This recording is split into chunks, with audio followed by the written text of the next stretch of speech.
Hi, everybody. Welcome to Reading with Mrs. DeGagne. I want to ask you a question. Do you think Bad Kitty is a bad kitty or he's just misunderstood?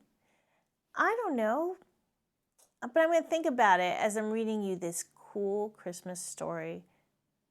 I'm reading A Bad Kitty Christmas by Nick Bruhl. 'Twas the night before Christmas, and all through the city not a creature was stirring except for Bad Kitty. How did she get here, you may ask yourself? It's a very long story.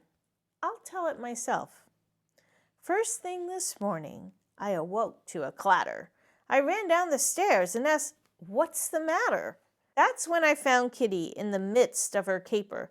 She'd torn through the gifts and was covered with paper. The angel was ambushed. The books were all bumped. The cards were all crushed. The drums were all dumped. The eggnog was ended. The fruitcake was flung. The gifts were all gutted. The holly unhung. The icicles injured. The jingle bells jumped. Kris Kringle was kicked. The lights were all lumped. The manger was mauled. The nutcracker nailed. The ornaments ousted. The poinsettia paled.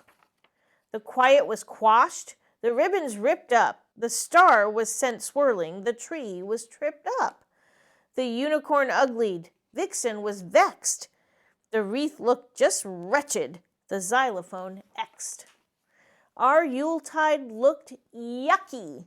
My zeal had been zapped when I found Kitty in the shreds where she napped.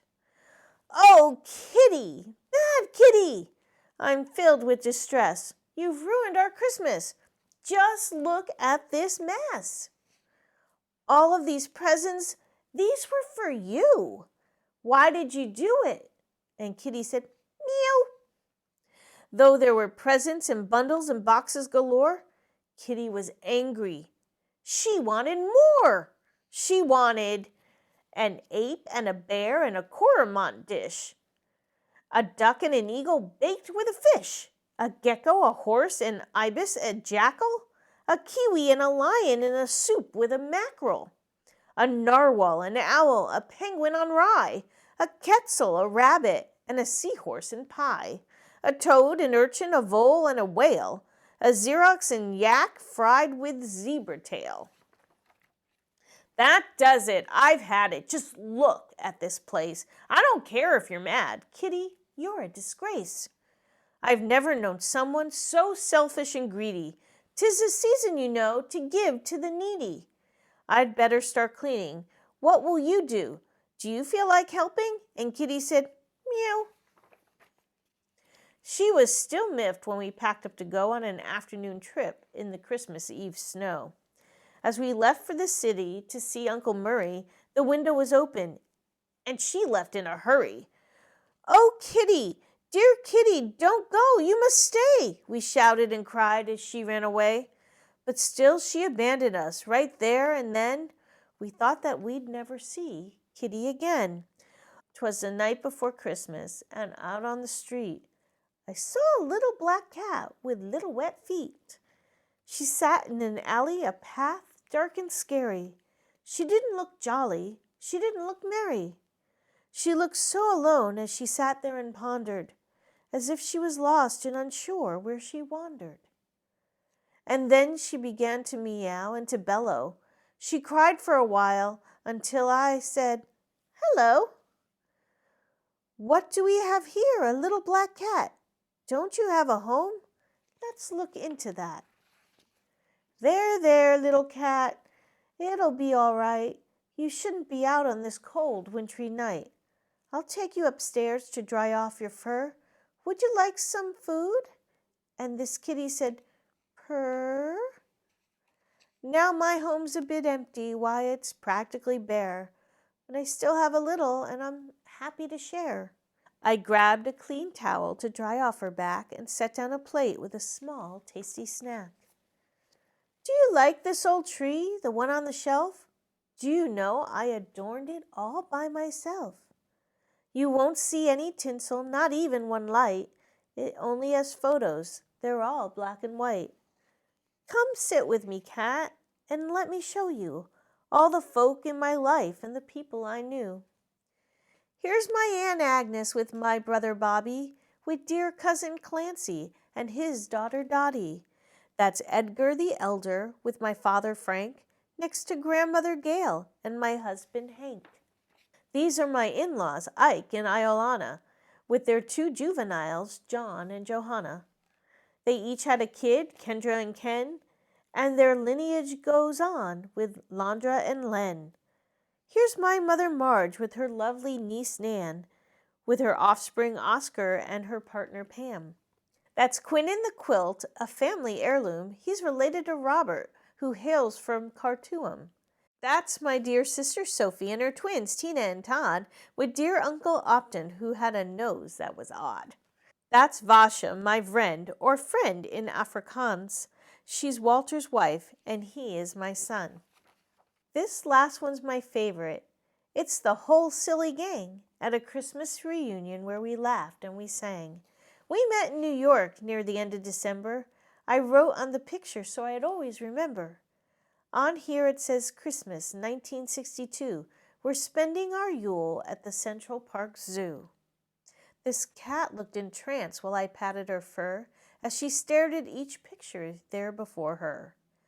You should know, Cat, that I'm still quite content with only this tree that looks slightly bent. I may not have jewels or a car or a yacht, but I still have my memories, and that's quite a lot. Little Cat, this is what Christmas should be. It's not about stuff from a big spending spree. It's not about presents all over the place. It's not about food or stuffing your face. Like Hanukkah, Kwanzaa, and Eid, you see, Christmas is all about family. Home's where the heart is, that's what they say. So I'll bet your poor heart feels miles away. Don't fret, little cat, wipe off that tear. If we can't find your home, then you can stay here. But I could tell she was homesick. She wanted more, and that's when we heard a scratch at the door. It's poor puppy. There's someone to see you, lucky black cat. I think he knows where your home is at. Like a furry black flash, she flew out the door. She was moving so fast, she did not touch the floor.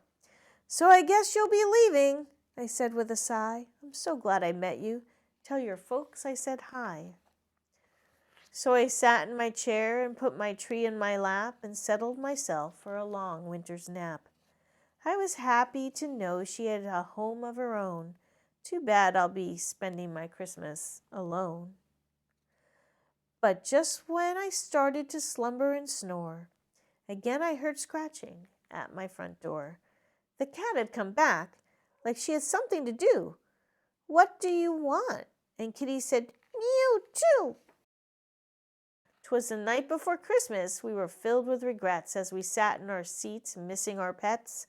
The house seemed so empty without them around. I wished and I hoped they were safe and sound. Then onto the door there arose such a knock.